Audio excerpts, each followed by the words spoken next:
We're 3 months into the coronavirus pandemic, and the United States, and perhaps the whole world, is on the verge of another health crisis.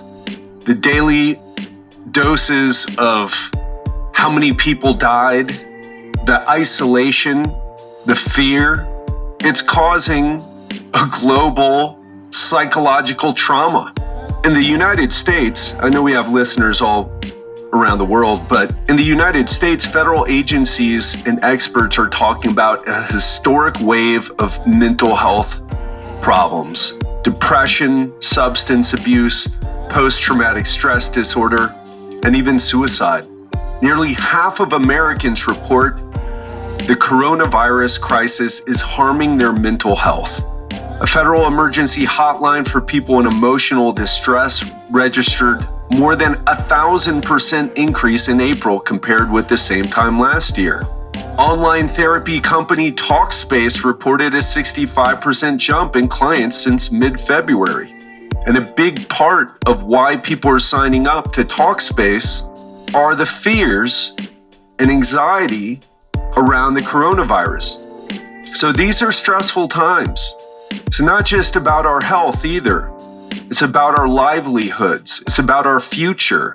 But at the same time, warnings about stress, freaking out about stress is also stressful and bad for our health and might make us even more susceptible to the illness that we're all so concerned about. What's up, my friend? I'm health expert Ted Ryce, and welcome back to another episode of the Legendary Life Podcast. If this is your first time listening, what we do in this show is we break down science-based information on how to lose fat, prevent disease, and live a longer, healthier, and legendary life. Today, we're not going to be talking about nutrition or exercise. We're going to be talking about stress and how we have the power to change our mindset. So I want to ask you, on a scale 1 to 10, how stressed are you feeling? 1 being the least, 10 being the most. I had a client the other day tell me they were at a 12 when I asked that question. Where are you? What is your outlook? Do you have an optimistic outlook, or is it pessimistic? Are you confident in your ability to adapt to whatever situation presents itself and to keep your life going? Have you moved past that initial stage of denial? Have you moved past the next stage of anger? And have you moved eventually to acceptance of our situation? These are the things that we're going to be talking about today, and we're going to be talking about how our perspective affects our stress levels, because this is huge. It sounds like some positive psychology BS, but it's not. And we're also going to be talking about some techniques that you can do. In other words, we're going to be talking about how to expand your toolkit or your tool belt, whatever you're into, as far as tools are concerned, how to add a few techniques there so that you can start to combat the stress when it starts to overwhelm you. Before I go on, I want to share with you this. I know something a little bit about stress. This isn't my first rodeo here with the coronavirus quarantine. Many of you know my personal story about my mother, my brother, my sister, but you may not have heard of this. First time I went to the emergency room for my panic attack issues, my anxiety that led to a panic attack. I was in my early 30s. My heart started beating out of my chest, and I was convinced I was going to die. I had my girlfriend at the time drive me to the emergency room, Mount Sinai emergency room in Miami Beach. Let me tell you, the doctors there were not impressed. I looked like I was in pretty good shape. Fun fact, the doctor asked me, have you been taking cocaine and Viagra? That's what they asked me. I was like, no. And in full disclosure, I did smoke a little marijuana with my girlfriend, but there was no cocaine or Viagra. Not into either of those. But they drug tested me anyway. And they didn't do anything for me. They're like, oh, yeah, you're drug tested. Okay, so it wasn't drugs. And they didn't do anything for me. They just kept me in the hospital. They checked to make sure that I didn't have a heart attack. They checked for cardiac enzymes, and they sent me on my way.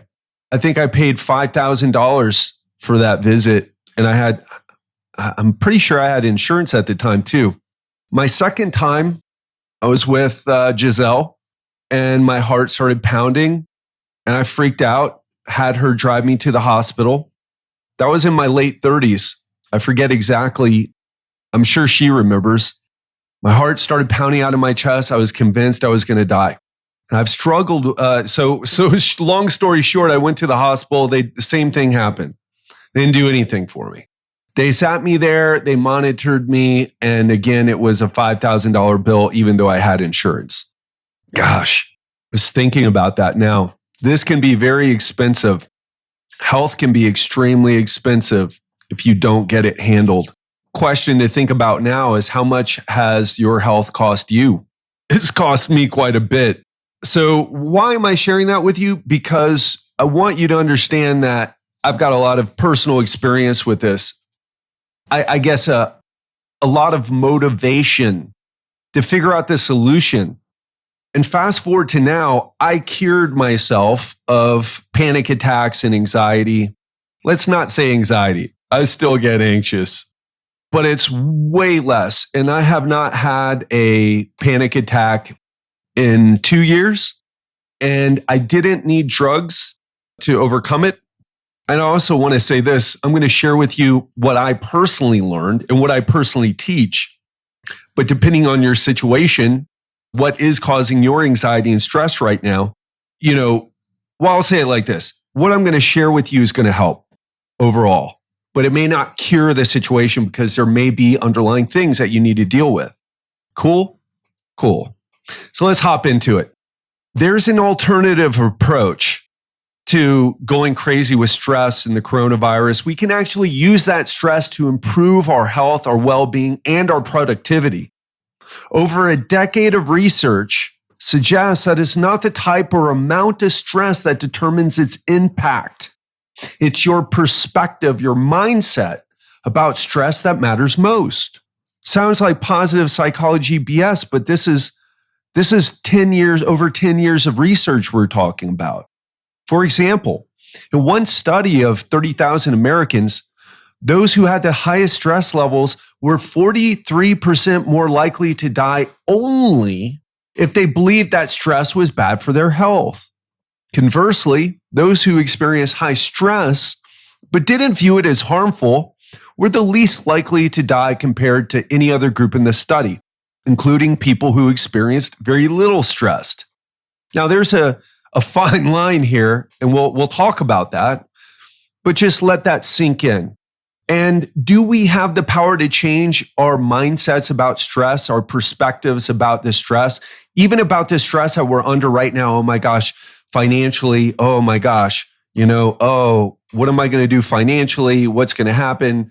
What's our new world going to look like? Am I going to have to wear a mask? All those things that you're concerned about. And the answer is yes, of course. And what I'm going to talk to you about today is how to adopt a stress is enhancing, stress is motivating mindset. And once you learn this technique, you're going to feel fewer negative health symptoms like poor sleep, like that tired but wired feeling, that, I can't turn off my mind feeling. And you're going to experience increased work performance. And you're going to do it without changing the external world. You're going to do it by changing internally. In other words, we're not going to change the amount of stress you're under, but we're going to change how you're experiencing your stress. And as a result, you're going to be healthier and perform better.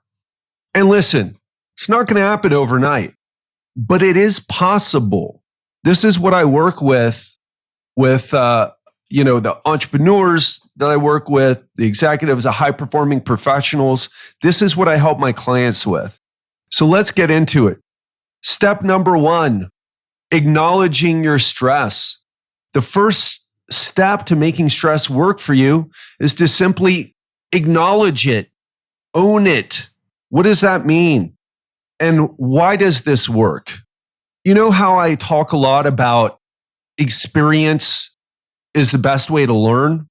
Because if we intellectualize, it doesn't create a lasting change, but experience does. Well, right now, I want to use that in reverse, because right now you're having an experience in whether you like it or not. I mean, I'm in quarantine in Colombia, have been here for 2 months, March 16th, April 16th, May 16th, going on 2 months. And it looks like it's going to be 2 months and a half before I get out, before I can sit down at Juan Valdez Cafe and have myself a cappuccino tradicional, or eat at La Hacienda, which is this restaurant that has delicious Colombian food. So we're all having this experience. And I'm going to ask you now, I want you to acknowledge your stress. I want you to think about it.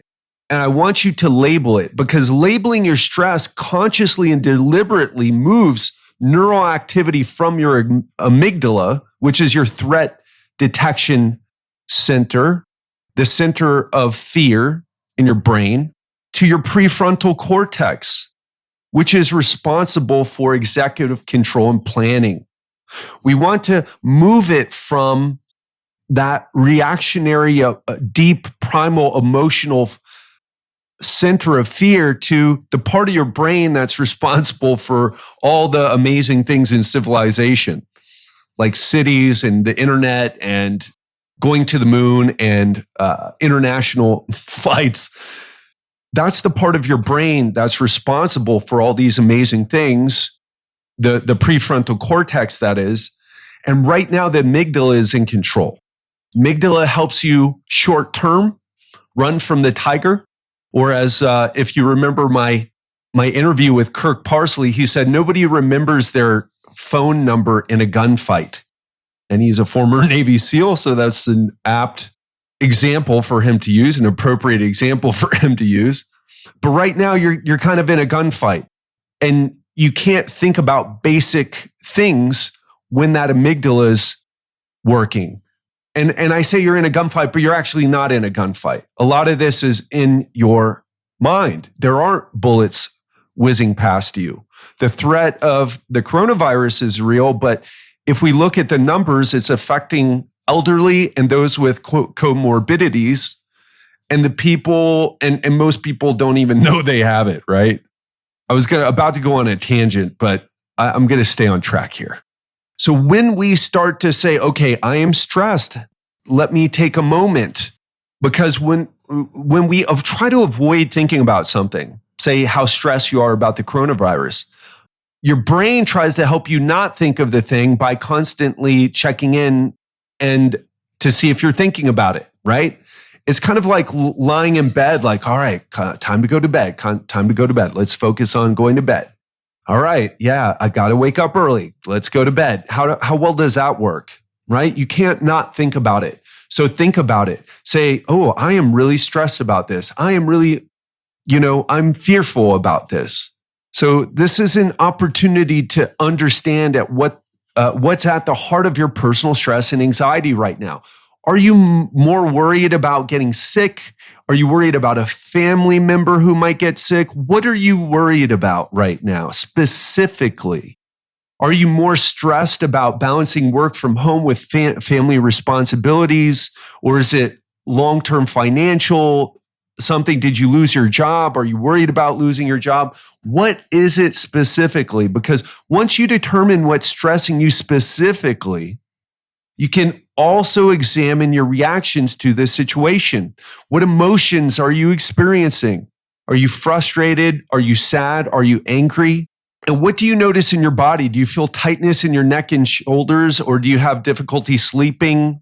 Do you just walk through the day feeling like, gosh, I'm trying to be productive here, but I feel fried, right? I just feel like this stress. I feel fried. And the next step after acknowledging your stress is to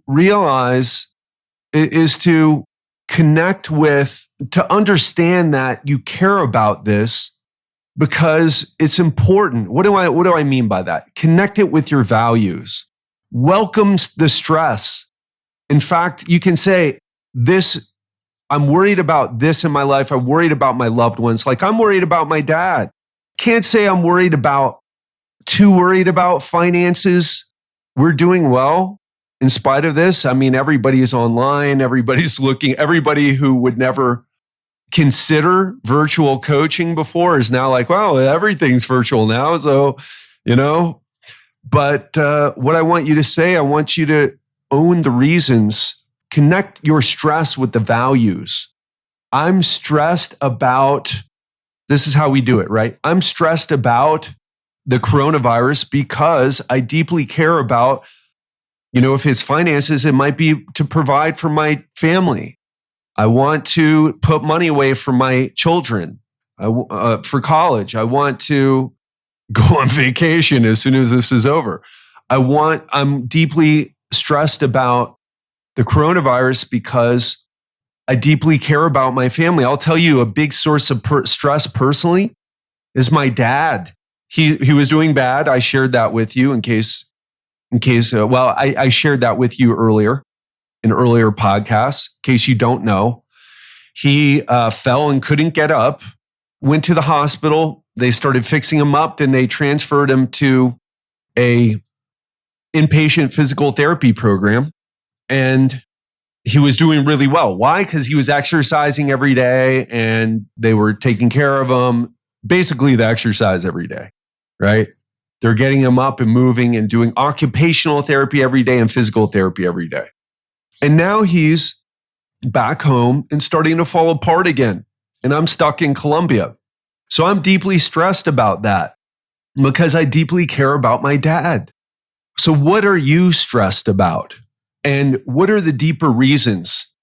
So connect your stress with your values. Why are we going to do that? Because connecting to the core values behind your stress sets you up for the third and most essential step that we're going to talk about today, taking action to achieve your goals, right? Because in spite of what your amygdala may tell you, there are opportunities right now. I don't know your specific situation, but there are opportunities to make yourself feel better. There's opportunities financially. There's opportunities in so many ways, but we need to think clearly. That's number one. Acknowledge your stress. We need to understand that the way we feel is connected to our values. And then three, we need to take action. We need to turn the stress into motivation to achieve more and to connect more deeply with the things that matter most. This episode is sponsored by Organifi. Do you want to know a secret that all my coaching clients follow? It's really simple, but powerful. Add vegetables into each meal. But let's be honest, most of us, including myself, don't eat the recommended servings of vegetables and fruits each day. So for those of us who are on the go or have trouble eating healthy, having a greens powder makes it easy to get your greens in every single day, no matter how busy you are. And that's why I use and recommend Organifi green juice, a superfood powder that you just add water to so that you can get your greens in even when you're on the go. The best thing about Organifi green juice is that it actually tastes great. But don't believe me, try it for yourself.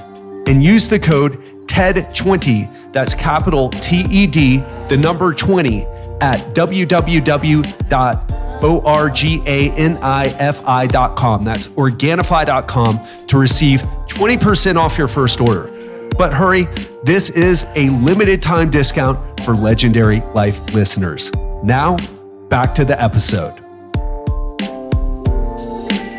So ask yourself this. are your typical responses in alignment with your values behind your stress? So, for example, if you're worried about a family member getting sick, like I am, is snapping at them for not taking care of themselves the best way to do it? The answer is no. I've been on my dad. I'll tell you a story. I got on him. He's upset because his knee is highly inflamed and it's causing him pain. And he wants doctors to pay attention to him. But all the doctors want to do is give him pain pills to shut him up because we're in to manage his symptoms because we're in a pandemic, right? Because there's people very sick. There's people who are sick and dying all the time. And then there's an added number of people due to the coronavirus because we don't have any immunity to it. It's a novel, that's what the novel coronavirus means, right? We don't have immunity to it. Our immune systems aren't trained for it. And I snapped at him and I had to apologize. I called him up, even though I feel like I was totally justified, right? And you might feel justified too. But the thing is this, it doesn't work. I called him up. I said, Dad, I apologize for the way I talked to you the other day. I care about you deeply. I started crying. So I care about you a lot. I don't want anything to happen to you. And I feel helpless because I'm here and I can't be there. And that's where that's coming from. But what can we do? Who can we call to help? Right? Instead of just snapping at them and telling them, hey, get your act together. I said, well, what can we do, Dad? Who do we need to talk to? What are some things that you think you can do? And that worked a lot better. Or if you're worried about the impact of the coronavirus on society, is watching the news 24/7 the best way to support your community? And the answer is, of course, it's not. All you're doing is passively consuming information that is driving up your stress levels. So let's go over this again. Number one, acknowledge that you're stressed and get into the reasons why, specific reasons why. Then two, connect it with your values. I am deeply stressed about this because it's going to affect this because I deeply care about what? And then three, look at your reaction to the stress that you're under. Look at your actions and reactions, and ask yourself, is this in alignment with what I care about? And more importantly, is this getting results? Is this getting results? And then think about how you might change your actions, your responses to better facilitate your goals and your purpose. There's so much happening right now that we can't control. Actually, that's all the time, but we really feel it now. But as many people are starting to notice, there are also unprecedented opportunities. In fact, part of this problem is that we were all in our comfort zones complaining about, the usual things that we all complain about. And then this has forced our hand. Now we're outside of our comfort zones, whether we like it or not, all of us, myself included. But here's the thing. Some people argue that true transformation can only happen during times of stress or crises. I can tell you that's true for me. With the tragedies in my life, they were transformative. And you can use crises, tragedies, trauma to level up in your life. I mean, I've done it. Other people do it. You can do it too. You may have already done it, but may have forgotten. And the trick is you've got to channel that stress into something proactive. And that might sound like, oh my gosh, that is so unreasonable. It's overly optimistic. It's just silly to even consider. But I want you to consider the alternative. Failing to embrace stress creates more stress, especially because you take no action. And the last thing I want to kind of talk about here is some techniques. So we talked about some techniques, some mindset shifts, right? acknowledging your stress. We talked about connecting it with your values, understanding the reason that you're stressed is because you care. And then thirdly, looking at your actions that you're taking, the behaviors that you have right now, and asking yourself, okay, if I feel this way because I care, are my actions actually doing something to solve the problem? Now we're going to dive just briefly into two different things, because what I've found happens, this has happened to me. I've had to change quite a bit. I've had to change some of my behaviors quite a bit. For example, when I first got to Colombia, I was drinking a lot of coffee. And you know what? You know how everybody says, oh, don't drink coffee, it'll affect your sleep. Wasn't affecting my sleep. And I've never drank this much coffee in my life. Why? I was having a good old time. Business was going well. It was kind of funny. Business is actually going a little bit better now, but I don't feel as good about it. It's funny, right? And maybe you resonate with that. We're all under, again, it's like we're all under this stress. I've been crying more than usual. Crying more than usual. I don't cry that much in general, but I've broken. My wife and I are separated. That was probably my biggest stress in a way, is the loneliness and that I feel, not specifically from not having people around, but from being separated from her. I mean, we talk every day. We run our business together. I love her deeply, but being separated is tough. So to bring this back, I've had to change my habits. I was doing okay with the coffee, and actually I was sleeping very poorly too because of the place that I was in. What does that mean? Well, the blinds in the bedroom let the sun in. They sucked. And I'll just leave it at that. The blinds sucked. I ended up moving to a much smaller place because it had blackout blinds. Because as soon as the quarantine started, I was feeling like I was falling apart. So I want to ask you that. Is your sleep being affected? Or is your circadian rhythms being disrupted by blue light exposure at night? Or if your bedroom is not properly outfitted with the right things, blackout blinds, for example, getting rid of all the lights in your room. And the second thing is physiological hyperarousal. That's just a fancy, sciencey way of saying, are you wired because of too many stress hormones? What can do that? Watching the news all the time, drinking too much coffee like I was, getting into arguments on social media. Someone tried to start an argument with me yesterday. I saw nothing good was going to come of it. I just blocked that person. Watching violent videos. Those can all lead to increased stress hormones. The other thing that I want you to consider is cognitive hyperarousal. In other words, I can't turn off my mind. So let's talk about that. Now, circadian disruption, you should know by now from listening to this podcast about sleep, about what you need to do to sleep better. If you don't, go to Legendary Life Podcast, type in sleep, listen to all about the episodes. I've done so many episodes on sleep. I don't need to rehash that here.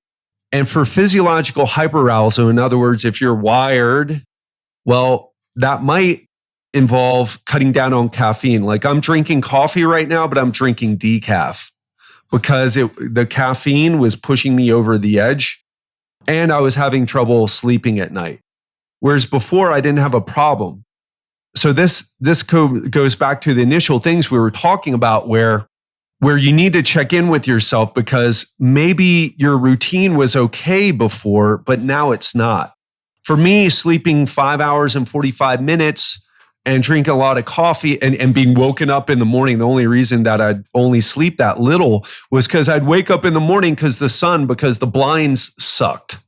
And then I would get up, I would walk to Juan Valdez, order my cappuccino, the best, most delicious cappuccino I've ever had in my life from this place, Juan Valdez. They're like Starbucks here in Colombia. And that routine no longer worked for me. It was causing too much physiological hyperarousal in addition to, it was getting me too wired in addition to all the things that are wiring me, increasing my stress hormones. And the cognitive hyperarousal, in other words, that racing mind, worry, uncertainty. Now, what can we do for those? Well, I'll tell you, there are many things, but I want to give you something that you can do right now. So if you feel wired, maybe you're not even drinking any coffee, or maybe you're drinking very little, or you're on the decaf like me. What you can do, I want you to download the I Breathe app. Why? Because it's free. Trying to hook you up here. There's another app that's kind of cool, but I Breathe, just like iPhone, not connected with Apple in any way. We're smart in using the name. And then what you do, go to intervals. You can pause this, by the way, while you download it. And when you have it downloaded, then come back. So go to intervals and you can try some of the breathing. They've got the 4-7-8 where you inhale for 4 seconds, hold for 7, exhale for 8. That's an interesting one. The Ujjayi, which is a 7-second in hold. That's called ocean breath, by the way. It's a breathing technique employed in a variety of Taoist and yoga practices where you breathe in for 7 seconds, out for 7 seconds. And then box breathing, which is what you probably have heard a lot about. Breathe in for 5 seconds, hold for 5 seconds, out for 5 seconds, hold for 5 seconds. So those are the three. I have a custom interval. You can even play around if you find that there's a specific custom interval that works better for you. For me, I have it on 7 seconds in, 1 second hold, 9 seconds out, and 1 second hold after I breathe out. And I do that for 51 cycles for a total of 15 minutes. And it works. Actually, I usually double up. I've been doubling up recently. And I do that while I'm watching TV. So here's why I'm telling you this. You can do that while you're watching TV. It will calm you down. In fact, I do this. I've been doing this at night, and I start falling asleep when I'm wired watching my Netflix, and then I start doing this breathing. I just hold the phone in my hand. I turn off the noise, and I just use the vibration. And my left eye gets so heavy. So this is something that you can do. You can experiment with while you're doing other things. And for the tired but wired, let's say you're trying the breathing, but you're having a hard time. If you're having that cognitive hyperarousal, the worry, the uncertainty, what I would recommend is trying meditation. I started with the Headspace app. I do something very different now. But every time I try to turn people on to what I do now, people are like, no, I don't know. If I take people through it, they feel it. But if I give them the app, they don't feel it. So I'm into somatic meditation. Maybe I'll take you through one sometime. But get Headspace. Use their 10-day free trial. Challenge yourself to meditate 10 minutes. I recommend doing it in the morning to help prevent the buildup of stress instead of waiting, because it's going to be easier to do. It's going to be easier to learn when you're not in that hyper aroused state. Does that make sense? When your amygdala is already firing on all cylinders and you're trying to do something, that's probably not going to work out so well for you. You're like, I can't do this. It's what most people say when I ask them about meditation. They get to the point where they just can't do it. I'll tell you something. Meditation can change your life. I don't talk about it that much, but I meditate every day. It will change your life. It will change your productivity. It will change your relationship to stress. It will put you in the driver's seat.